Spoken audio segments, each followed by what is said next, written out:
Welcome to UAE, welcome to Dubai for all those traveling from India and different parts of the world. I'm indeed delighted to be here at this first News 9 Global Summit. I think News 9 represents the face of India's dynamic media and the vibrancy of the country, whether it is political, economic, or social. After earlier success in hosting a similar summit in Germany, I'm glad that News 9 has now chosen Dubai since the city, this country, symbolizes dynamism of a very different magnitude altogether. The UAE brings together people, the best of minds, best technologies, investments, and also provides a platform which encourages free flow of ideas. But most importantly, India's relationship with the UAE is very special. And today, perhaps, the UAE is India's closest partner in this part of the world. It is the first country in the region with which we signed a comprehensive strategic partnership agreement way back in 2017. You've already heard much about this from Honorable Minister for Petroleum and Natural Gas, Shri Hardeep Puri ji. Although India-UAE relationship is a very historical one, which began with trade in pearls and spices long back, today this relationship has reached very unprecedented levels of depth and maturity. Our Foreign Minister, Dr. S. Jaishankar, was recently asked about which of our relationship he feels has transformed the most. And without batting an eyelid, he said, the UAE. And there are several reasons for him to say that. Our relationship is not just about trade and people anymore, although for sure, these are the two most critical pillars of our relationship. While trade is flourishing and more Indians are making the UAE home, new areas are now actually redefining our relationship. And in this context, I wish to highlight two aspects. Firstly, the rock-solid trust and the depth of our comprehensiveness of the relationship. These have provided a fertile ground for India to try out new initiatives, many of which have a very global impact. Secondly, there are a lot of these new subtle aspects which have redefined this relationship. Let me illustrate both of them. Firstly, let me talk about the new initiatives for which we have specifically chosen the UAE to work together. When the UAE signed the CEPA, it was actually their first ever CEPA. And for us, it was our first ever CEPA with any country in this part of the world. Please also remember that the UAE actually broke ranks with the GCC to take this step. As you all know, the UAE is very much a part of the customs union with the other 5 GCC countries. But then they took this very bold step, I would say, to sign a CEPA with India. CEPA is definitely showing a concrete result. Minister mentioned some details about that. In the last financial year, 24-25, actually bilateral trade crossed that magical mark of $100 billion, marking a 19% year-on-year increase. This has actually consolidated UAE's position as India's third largest trading partner and our second largest export destination. The dynamic economy that the UAE is, coupled with the vision of its leaders, this country has already signed 25 other CEPAs in the last 3 years across the globe. Last year, we also witnessed the signing of a bilateral investment treaty, which has further strengthened investor confidence in both sides. FDI from the UAE alone last year was about $4.5 billion, the highest ever in history. Although UAE as a source of FDI is something of very recent origin as compared to the historical investors in India, they are already the 7th largest with about $22 billion of FDI into India. These figures are for FDI coming directly from the UAE. Much of UAE investment also comes from platforms across the globe, particularly from the US. On the economic side, another first was signing of the local currency trade settlement mechanism, which enables traders on both sides to settle their transactions in Indian rupees and UAE dirhams. I think for countries with bilateral trade of the tune of $100 billion, such, this step is such an important step towards asserting the confidence we have in our own currencies.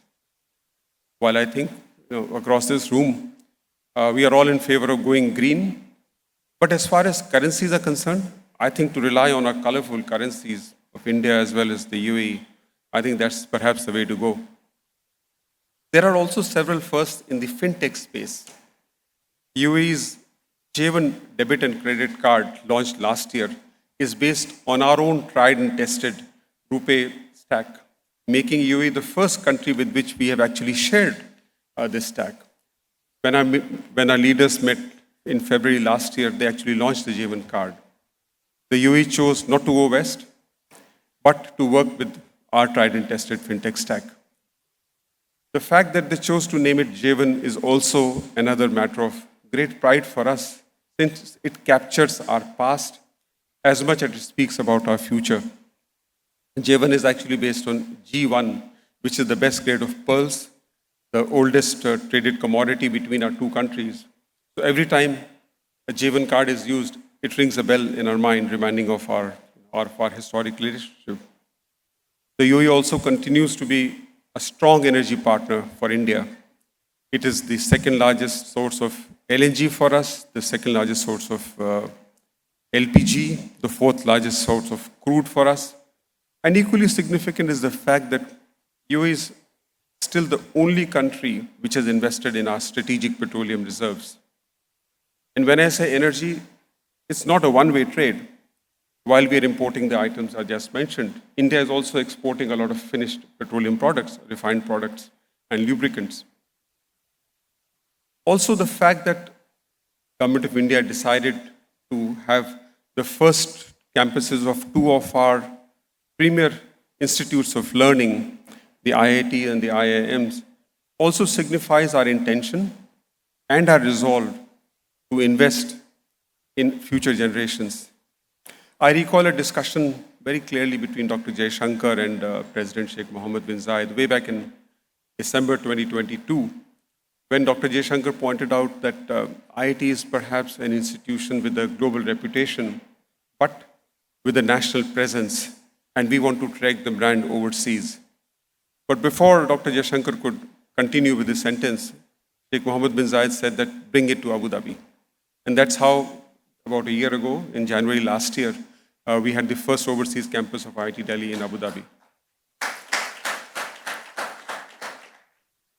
And within a short span of 1 year, the campus has already started BTech courses, MTech courses, PhD programs, and most importantly, it's well entrenched in the innovation ecosystem of this country.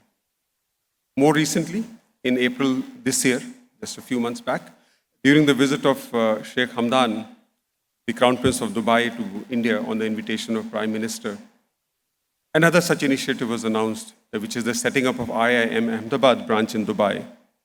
And as we speak, the campus, the building is being renovated, being furnished, and the first course, MBA course, will actually start in September, in a few months from now. We'll also have a campus of the Indian Institute of Foreign Trade.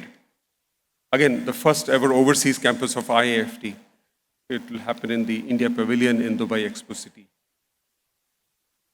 As far as global impact is concerned, initiatives like the I2U2, IMEC, India and the UAE have been very significant partners.